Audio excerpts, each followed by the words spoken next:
Bom dia, me chamo Caiane e eu vou falar um pouco sobre a Gestalt, que foi uma das escolas psicológicas estudadas em aula. Então, uma pequena introdução. Por volta de 1912 que surgiu a Gestalt, foi na Alemanha, e ela foi fundada por 3 psicólogos. Eles estudavam e relacionavam a forma e a sua percepção. Exemplo desse pensamento está na enfatização usada de que quando a gente vê um objeto qualquer, como exemplo de uma cadeira, a gente vê imediatamente o todo dessa cadeira e não focamos nas partes que constituem ela. Então, aqui, como diz a frase, o todo é distinto da soma de suas partes. Então, um pouco da compreensão da teoria gestáltica. Gestalt forma ou estrutura. Significa um todo organizado, um padrão organizado, uma configuração do campo perceptivo. Uma estrutura é um conjunto não somativo de partes e as funções dessas partes dependem da posição que elas ocupam na totalidade. A insight, que é a correspondência entre a experiência psicológica consciente e a experiência cerebral subjacente, ou seja, uma similaridade entre o fenômeno físico e o psíquico.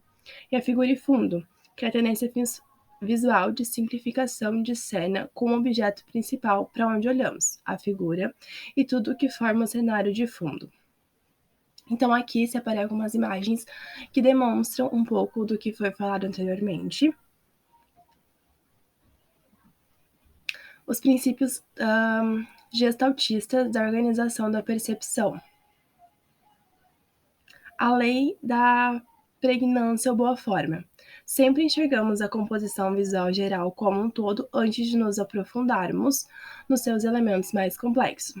Exemplo disso vem no próximo slide.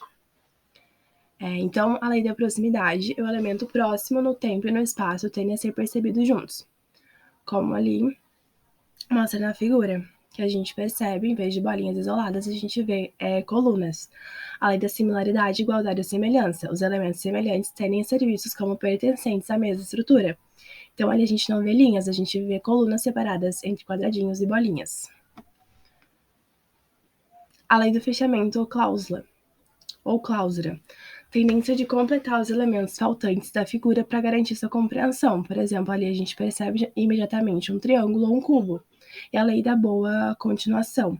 É a tendência na percepção de seguir uma direção, de observar os elementos numa continuidade ou fluido numa dada direção. Então, ali a gente percebe um degradê de cores, um quadrado.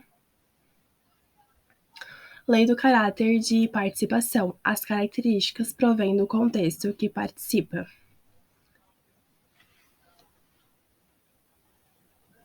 Muito obrigada pela atenção.